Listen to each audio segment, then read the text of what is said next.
कभी हिमाचल में एक ऐसी जगह के बारे में सोचा है जहां जाना मतलब कभी वापस ना आना। पर कमाल की बात यह है कि इसी गुमनाम सी घाटी में एक असाधारण समुदाय ने जन्म लिया, पांगवाल। और आज हम उन्हीं की कहानी को थोड़ा और करीब से जानने वाले हैं। ये जो बात है ना, असल में इस घाटी के दिल की धड़कन जैसी है।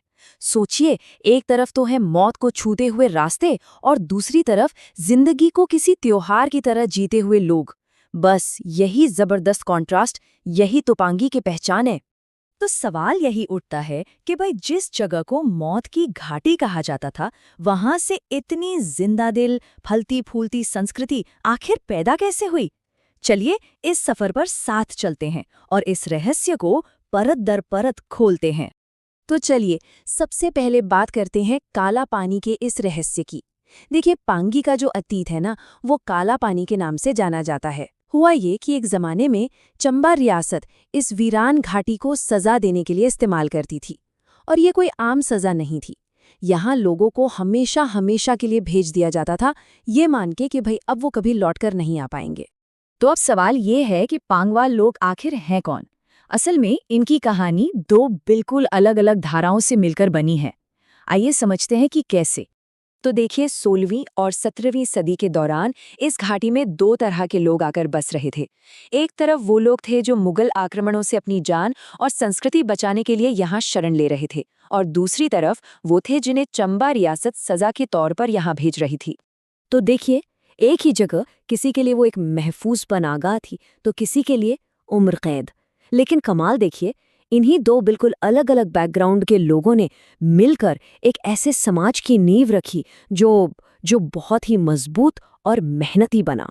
पर सवाल अब भी वही है कि इतने मुश्किल हालात में ये समुदाय सिर्फ जिंदा कैसे रहा?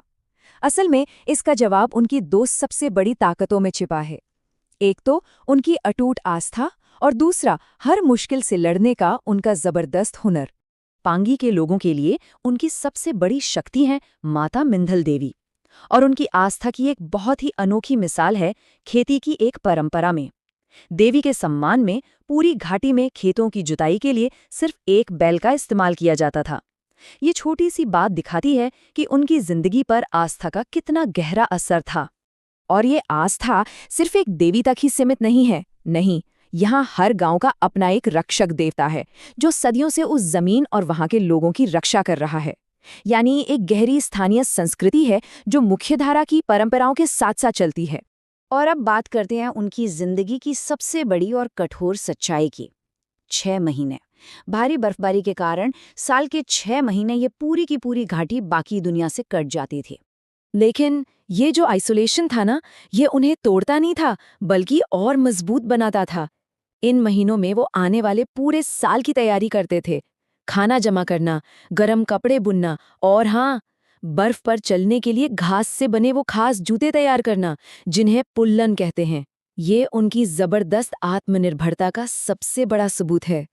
उनका खाना पीना भी बिल्कुल वहीं की जमीन की देन था। सत्तू, थुक्पा और कोडा जैसे स्थानीय अनाज ये सिर्फ पेट भरने का जरिया नहीं थे, बल्कि शून्य से भी नीचे के तापमान में जिंदा रहने के लिए जरूरी ताकत का सोर्स थे। लेकिन पांगवाल लोगों की कहानी सिर्फ मुश्किलों से लड़ने की ही नहीं है, बल्कि जिंदगी को भरपूर जीने की भी है। तो चलिए अब उनकी संस्कृति की बात करते हैं, जो उनकी हिम्मत और जीवटता का सबसे खूबसूरत सबूत है। इनकी सांस्कृतिक आत्मा बसती है इनके एक मशहूर लोक नृत्य में, जिसका नाम है झूजी। पर ये सिर्फ एक नाच नहीं है, ये उनकी जिंदगी के हर रंग का, हर एहसास का प्रतीक है। जानते हैं, उनके गीत और नाच सिर्फ मनोरंजन के लिए नहीं है, ये तो उनके संघर्षों, उनके दर्द और उनकी जीत का एक जीता जागता इतिहास है। हर सुर में, हर कदम में उनकी पूरी कहानी छिपी है। तो ये तो थी अतीत की बात। चलिए अब सीधे आज के दौर में आते हैं और देखते हैं कि ये समुदाय अपनी हजारों साल की विरासत को सहेजते हुए आज की दुनिया के साथ कदम से कदम कैसे मिला रहा है। और ये जो बदलाव है, ये सच में हैरान करने वाला है। सोचिए, जो पांगी कभी दुनिया से पूरी तरह कटा हुआ था, आज वहां से आईएएस ऑफिसर और डॉक्टर्स निकल रहे हैं। जहां कभी सिर्फ खेती बाड़ी ही सब कुछ थी, वहां अब हर तरह के आधुनिक पेशे हैं। लेकिन सबसे कमाल की बात क्या है पता है? इस तरक्की के बावजूद उन्होंने अपनी पहचान, अपनी भोटली भाषा को आज भी जिंदा रखा है। तो आखिर में पांगवाल लोगों की ये विरासत हमें क्या सिखाती है? शायद यही कि इंसान का हौसला सच में पहाड़ों से भी ऊंचा हो सकता है। ये कहानी है डर को ताकत में बदलने की और एक वीरान मुश्किल जमीन को अपनी हिम्मत से जन्नत बना देने की। और ये कहानी जाते जाते हमारे लिए भी एक सवाल छोड़ जाती है।